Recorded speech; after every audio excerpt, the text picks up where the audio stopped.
We're Hassani and Danielle Pettiford, and we're a real couple with real problems who almost called it quits. I was very frustrated. I became very disconnected, very jaded and cold. We have 4 children, going on 20 years of marriage, and we practice what we preach. Our mission, to change the way couples relate to one another and teach them the skills needed to improve the quality of their relationships. This is the Couples Academy Show. Good morning, everyone. Welcome. This is the Couples Academy Show. My name is Hassani. I'm Danielle. And we're the Couples Academy Show coming to you alive. Not alive. Of course we're alive. But we are live. We are live, and we're glad that you're tuning in. Today's going to be a great show. You've been with us all week long, and we're excited about the content that we're really sharing with you. And we like to put things together that speak to where you are at and what you need to get over that hump. Because some of you are going through situations, some of you experience turbulent times in your life and in your relationship, and we want to be able to speak into that. Absolutely. When you come on, guys, make sure that you like, share, and subscribe, and hit that notification bell. When you do that, you will never, ever miss a show. And that's what we want, because we want you on every day. We want you to tell your friends and family. Also, on the second half of the show, we love to acknowledge you. So just make sure when you come on, let us know who you are and where you're calling or watching from, okay? Listen, we're talking today about a very important topic that I think many of us could probably stand another conversation on. It's about, how do I disclose my affair? How do I disclose my affair? You know, just recently I read a phenomenal book by Mike Tyson. And I'm gonna tell you something, I love autobiographies, right? So I'm listening to this book, I'm fascinated about everything that I hear. And then, you know, if you like a book, you start Googling and YouTubing, and I started watching some interviews by Mike Tyson. And I was blown away at how intellectually profound he is. You were telling me about that. I mean, this dude is, he's brilliant. Mm-hmm. His understanding of not just boxing, but history and just, he's a genius. He's incredible. So anyway, in this interview, they were talking about the book, and the person who interviewed him was a phenomenal interviewer. And he was referencing how real and how raw this book was. Like, he literally peeled back every layer and exposed every area of his life. And I thought that was fascinating as I'm listening to this book, because most people rather highlight the best of who they are, their wonderful memories, their wonderful accomplishments, but they don't get down into the dirty and into the ugly. And it was so profound that in this interview, the interviewee, he quoted George Orwell, who said, "Autobiography is only to be trusted when it reveals something disgraceful. A man who gives a good account of himself is probably lying, since any life when viewed from the inside is simply a series of defeats." I thought that was such a powerful quote. So real. Isn't that a real reflection? It's an incredible reflection. Because if all you do is write about how wonderful and amazing and all your accomplishments are, that's you talking about all that you accomplished. But we started from the bottom. Now we're here. There it is. Right? So what happened at the bottom? It's Lisa Nichols who talks about that, that curve, right? As soon as you get up, it's like your whole life is this curve. Mm-hmm. And you go up and you have dips, and then you go up and then you have dips. And so, we do want to hear, we grow in the dips. It's like the peaks and the valleys, right? Mm-hmm. And everybody wants to talk about their peaks. Nobody wants to talk about their valleys. And there's so many men and women, whether single, whether married, they just think that they're the best thing since sliced bread. I know I got it together. I'm great. I love myself. I'm perfect. I can't get any better. And I'm just like, are you deceiving yourself? Like, who are you doing this for? And the reality is, we all have issues and faults and flaws and idiosyncrasies and struggles and shortcomings and vices and sins and things that we deal with. And sometimes, if we're struggling with shame, we do not want to acknowledge it. We don't want to talk about it. We want to push that part of our lives to the side. Until we get whole. I think that's where you see that transition happen in people's lives, that As long as you're still broken, you're covering every wound, you can't deal with your own issues, you can't deal with constructive criticism, like all that stuff, like there's a wall blocking it because you're trying to protect yourself, right? The ego is really wounded in there. But when someone gets some real healing and they've gone through some things, some therapy, that's when they get to a position where they can just tell the truth. And it's the most elevating thing ever. It really is. It really is. I mean, if you think about how we even deal with social media, like you'll take a picture of yourself, but before you post it, you got to retake that thing 15 times. You got to filter, angles. You got to crop, you got to do all these angles. I mean, I'm guilty of that. I'm just saying. I ain't healed there.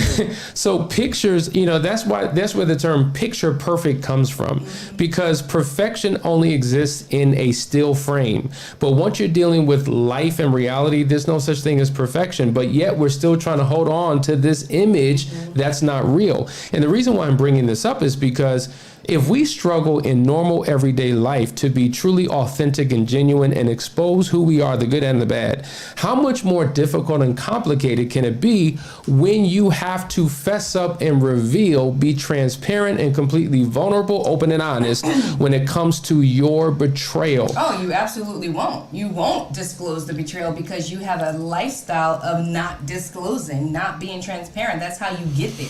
Right? So that's the big moment of disclosure. Like, I've got to actually tell that I had an affair on my spouse when I've been lying, covering up, and closing off my whole life to this person all this time. I think what you just said is a key. A lifestyle. A lifestyle, meaning you've spent your life operating in one way, lying, deceiving, telling half-truths. And the reason why oftentimes we lie to other people is really because we're lying to ourselves. It's self-deception. And if we've spent our entire life doing that, it becomes extremely difficult and uncomfortable to be completely transparent when it comes to talking about something like this. I mean, we're creatures of habit. And if you have a habit of doing the wrong thing, it's almost like climbing a mountain and reaching the top to do the right thing. You've never done it before. And so, not that you've never told the truth, but when it comes to this level of transparency, it becomes very, very, very difficult. And these are the things that we want to talk through today, because many of you who have gone through crisis in your relationship as a result of an affair, this is where you truly mess up, at the most pivotal point, at the most important point, like really the most emotionally exhausting part of the affair recovery process is the discovery phase. That's when you first discover what has happened. And I'm gonna tell you, we engage in all types of things called the trickled truth, because everybody completely denies.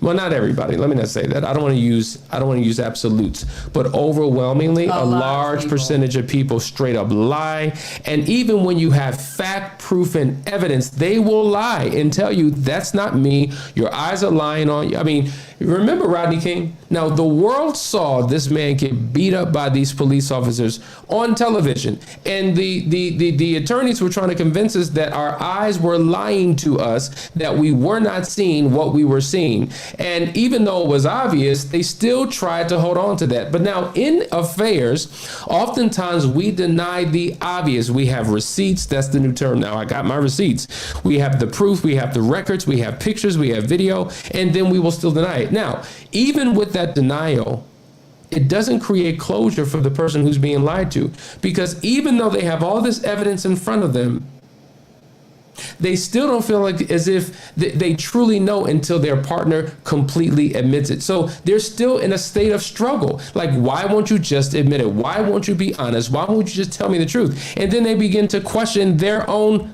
obvious evidence. I see it all the time.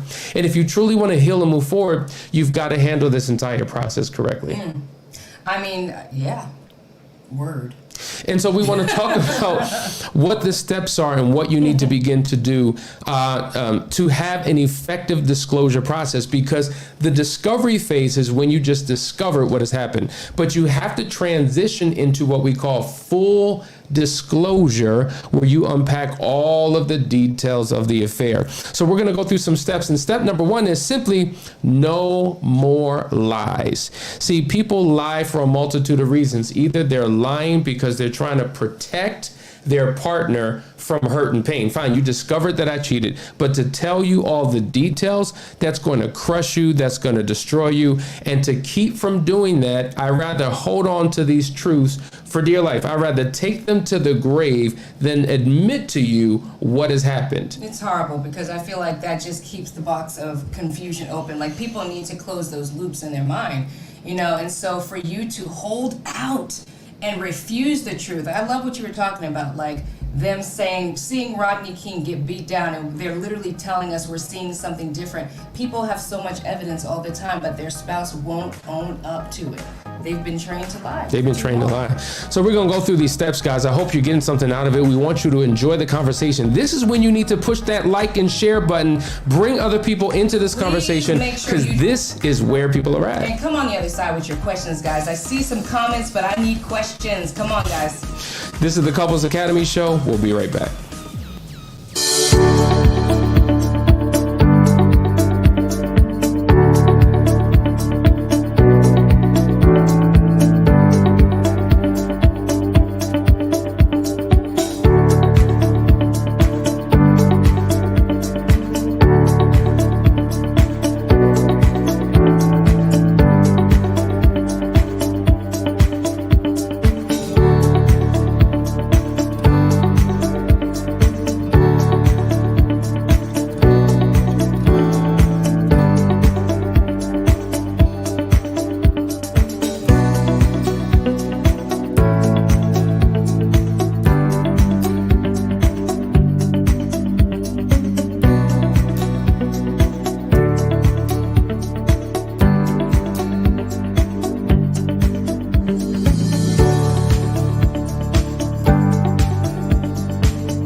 Welcome back, guys. You are watching the Couples Academy Show, and we're talking about how to disclose my affair. Hassani is dropping some crazy nuggets on us this morning. But I want to first recognize some people. I want to say good morning to Rick Bennett from Ohio. JG, good morning. Ralph Welsh, good morning from Ohio.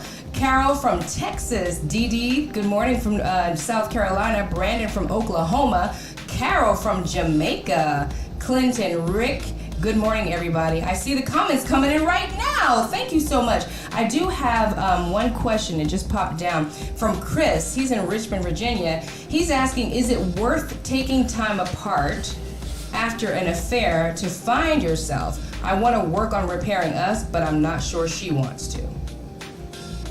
You know what?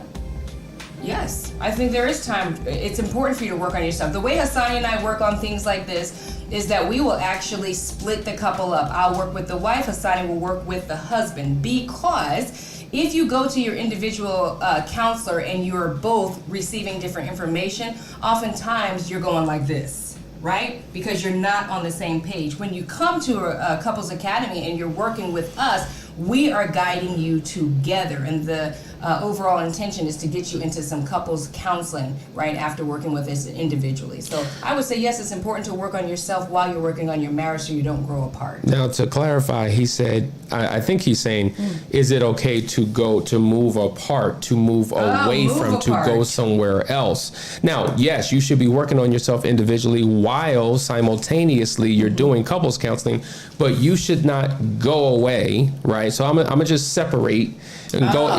No, we don't advise that. You know, the only time that we advise couples doing something like that is, I don't know if what's going on. Controlled separation. I feel like we lost the camera. Yeah, guys, I don't know if you can see us, but nonetheless, listen, the reality is the only time you should be going away is if you're in a very traumatic environment, it's hostile, and you need to get out for your own safety. So we would, walk you through a controlled separation, but you can have your own individual space within your home, okay, to have time by yourself so that you can heal yourself and come back together and connect with your spouse. So that's how I would represent that particular thing. All right, let's go to listen, we got a lot of points. We want to go to the next point, but we're still on the first point, no more lies, right? So we were talking about the reasons why people lie. Another a reason that people lie is that they're trying to avoid the consequences of what may happen if the truth comes out. What are those consequences? Well, I may lose my marriage. I may lose my family. I do not want to do that. And so therefore, I'm not going to move forward and be honest with you. And these are problems that occur in the relationship because it leaves your partner stuck wondering why, if I don't know the truth, how can I heal? How can I move forward? How can I even believe that there's hope for our future? I've got to know the details. And your number one goal is to deny them that, which creates more hurt and pain. So let's go to the next step. Okay, step number 2, avoid inconsiderate timing. Now, this is important. That's huge. This is really huge. Talk about that. You know what? Because think about this, and I read an article about this, that if you're on your way to a funeral and somebody has died and you are devastated because that person has died, or if you actually just discovered that you had cancer, these are the worst times ever to tell somebody that you've had an affair. Sometimes people, in their own moments of awakening, thinking that they might lose somebody or feeling guilt because somebody died, they feel like, I gotta come clean.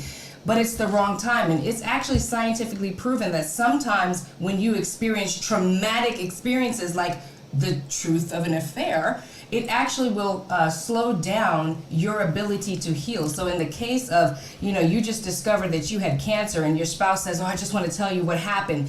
That could be the worst time ever to disclose the affair. Now, is there really any great time to disclose an affair? I'm going to say no, right? But there are also some times that are worse off than others. And I would say really consider what those times might be. An example was given that if you are going to an event and you know that a disclosure is about to happen and it's not coming from your lips, it might be bad timing, but it's better than them discovering it from somebody else than from you. So you've got to kind of pay attention to those things, but obviously when it's a critical situation, when somebody's mind is wrapped up in something else, a funeral or something like that, or even a wedding, right, which is supposed to be a joyous occasion, that might not be the best time for you to disclose your affair. So you got to think those things through. And I think that leads to the next point that's important. When is the right time, right? Well, it's important that you create a safe environment. You've been hearing us talk about that for so long, the importance of creating a safe environment, because the right thing at the wrong time will produce the wrong thing, but the right thing at the right time has a completely different impact, right?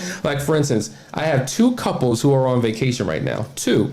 Okay, and they're enjoying the beach, they're enjoying the mountains, and so they wanted to have this couple session while on vacation. And I'm like, no, wrong time, wrong place. You don't want to break up your fun and your opportunity to connect, to deal with these hard, sticky issues, because now it's going to ruin your vacation. Let's create a safe environment so when you get back home, all right, separate from the kids, let's get the timing right. A safe environment means, listen, I'm prefacing that we need to have a conversation. So maybe I'm volunteering information and my spouse has no clue, or maybe my spouse is hounding me looking for answers, and I'm like, okay, babe, listen, you're terror texting me while I'm at work, not a good time. You want to talk while I'm driving, I may crash. You want to talk while I'm on the job. It's just not the right space and place. So let us choose a day, choose a time, free. And you know what? If you're in your home and your walls are thin, made of paper mache, and the kids are on the other side and they can hear it, you don't want to do that. You want to protect protect your children from your marriage and from your issues.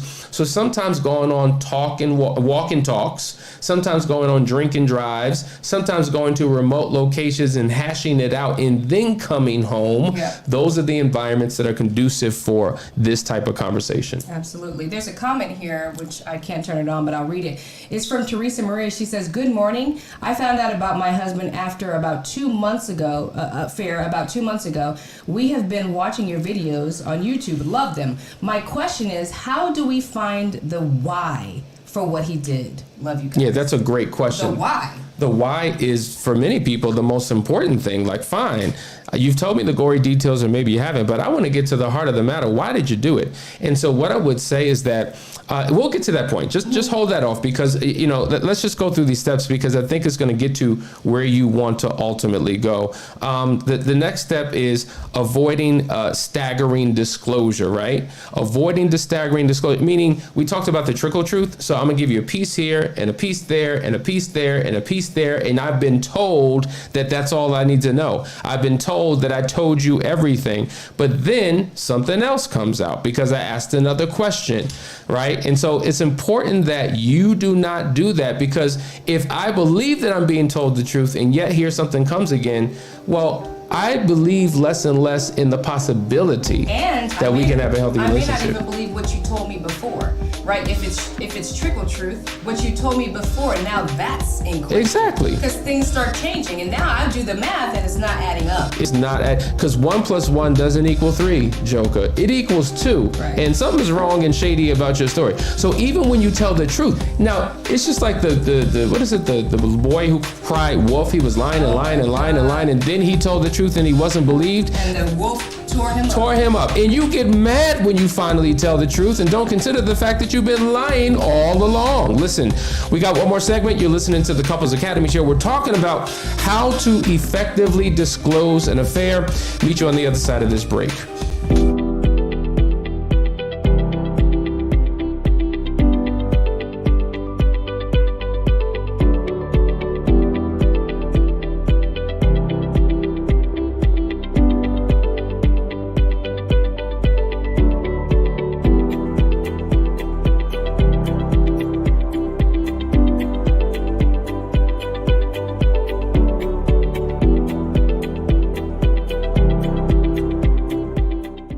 I don't know. No, I can't.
Hey guys, we're back. You're listening to the Couples Academy Show. We're talking about how to disclose an affair, and we're going to jump into the next point because I think is important. Avoid blaming your spouse. Now, this is a common occurrence that we see again and again and again. First of all, if I've been cheated on, I'm automatically going to assume I did something wrong. Of course. I didn't show up the right way. No, a lot of times people blame themselves. Like, what did I do wrong? Oh, if I've been cheated on. If I've been cheated on. Yes. What did I do wrong? Yes. How did I not show up? Was I not enough? Was I not pretty enough? Did I not perform well? Did I not do? And so we begin to, it really crushes a person's self-esteem. It does. Now, you weren't perfect before the affair. You're never going to be perfect. So, but I don't want you to think that your behaviors was a contributing factor to the person's decision. Your behaviors and the way that you did not show up was a contributing factor to where the relationship was. Right. So the relationship could be vulnerable. There could be a whole lot of issues, but the affair, but the spouse has to take 100% responsibility for the decision to have the affair. Right.